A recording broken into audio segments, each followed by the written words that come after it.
Bom, então vamos ao nosso segmento aqui, falar do que realmente importa, né? Que foi a prova do Revalida. Nós vamos comentar aqui algumas das questões, aquelas que os nossos alunos aí conseguiram responder na prova, né? O que acabou caindo, que a gente falou tanto nas aulas, e vocês vão ver que não foge daquilo. Os temas já do Redbook são aqueles que mais caem na prova, de fato, né? Não fugiu muito agora nessa última edição da prova. Vou compartilhar com vocês aqui o nosso livro do Redbook, nosso livro teórico. O livro está dividido nas 5 áreas.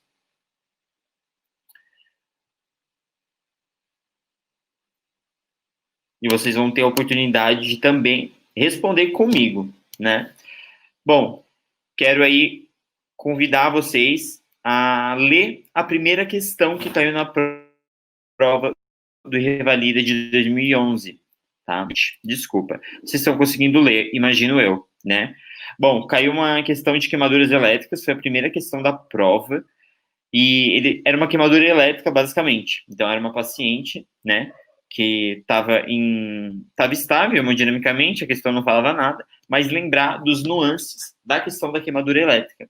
E queimadura elétrica foi uma das aulas que a gente teve dentro da aula de queimaduras do nosso curso e esteve presente também no livro do Revalida. Então, quero que vocês ajudem comigo a responder essa questão que foi tema da prova de 2020.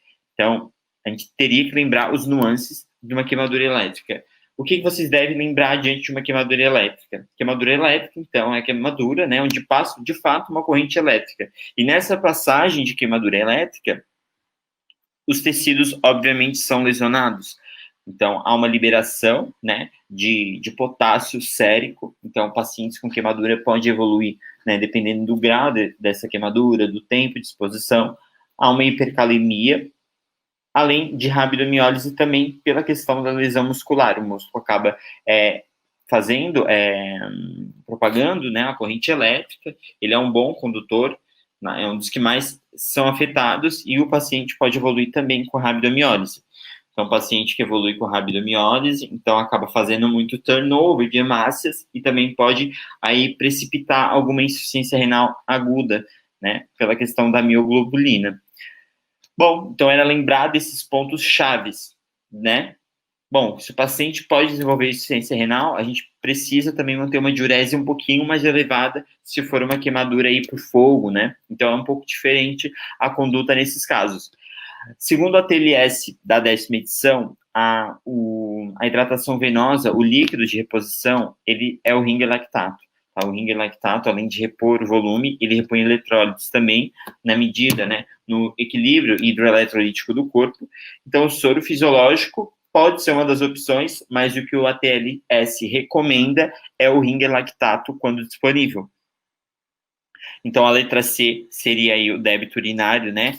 A ingestão, a hidratação venosa com Ringer lactato até atingir um débito urinário de 100 a 200 ml hora. Lembrar que queimadura elétrica, pelo fato e pelo risco da rabdomiólise e da insuficiência renal aguda, não é uma indicação formal já de internação hospitalar. Então, a gente precisa acompanhar esse paciente para ver se ele vai evoluir com piora ou não da função renal.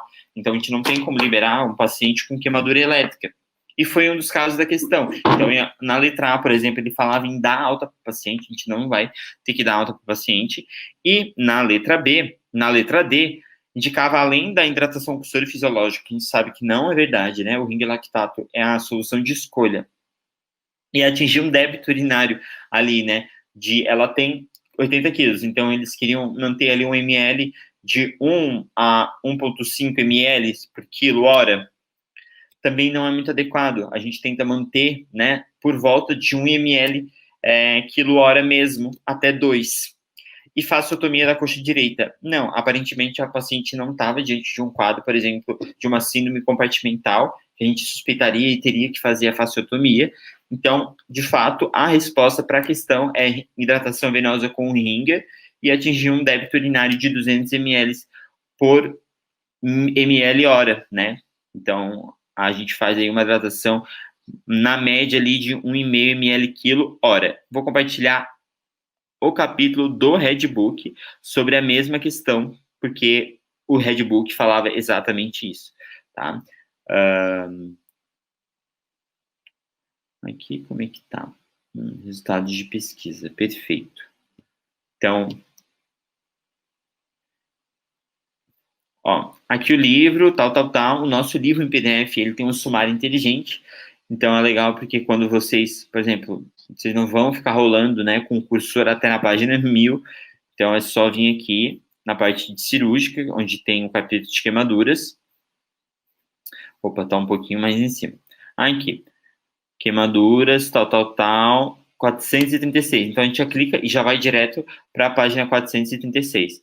Fala o que é queimadura, o tratamento, né, da queimadura, lembrar sempre de fazer o ABCD. Então, a gente tem que precisar avaliar a questão da via aérea, da respiração do paciente. Isso tudo pode ser, principalmente em caso de alguma queimadura, né, alguma inalação. A regra de superfície corporal queimada, então lembrar, né, daquela regra do 1% da palma, lembrar também da regra dos 9, o cálculo para a fórmula de Parkland, então aí o livro já está atualizado, no 10ª edição houve uma alteração.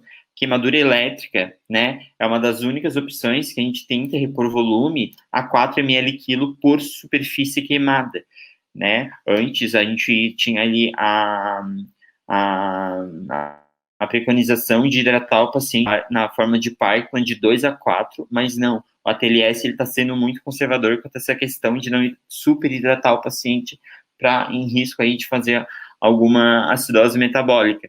Então, 2 ml/kg por porcentagem de superfície de área queimada é só para paciente aí maiores com 14 anos, né? E, de fato, uma queimadura por fogo. Se for queimadura elétrica, então deixando para 4 ml por quilo por porcentagem de área queimada para queimadura elétrica. Então, tem esse nuance. Então, caso a questão fosse cobrar a questão da hidratação, a questão não cobrou a fórmula de Parkland. Ela colocou até na letra A, só que ela depois falou que a gente daria alta para o paciente. E a gente não vai dar, porque a gente sabe que essa paciente pode evoluir mal, pode fazer rabdomiólise, pode fazer insuficiência renal aguda. Manter a diurese entre 0,5 a 1 ml/kg, caso for queimadura, né, que não seja elétrica, e aqui a gente fala no trauma elétrico, o Red Book coloca perfeitamente, manter a diurese em torno de 1,5 ml/kg até o clareamento da urina. Então, enfático, é isso mesmo que vocês precisavam lembrar. Quem leu o Red Book conseguiu acertar, os nossos alunos acertaram a questão, a gente fez uma live também já de queimaduras, então não teve muita dificuldade para responder a questão.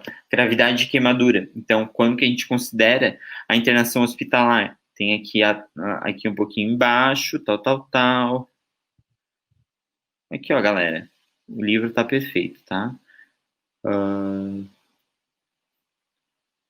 A questão, deixa eu ver, tá? Está um pouquinho mais embaixo. Critérios para internação hospitalar. Então, queimadura elétrica é sempre uma das opções para a gente internar para o paciente, tá? Pelo risco, realmente, como eu falei já.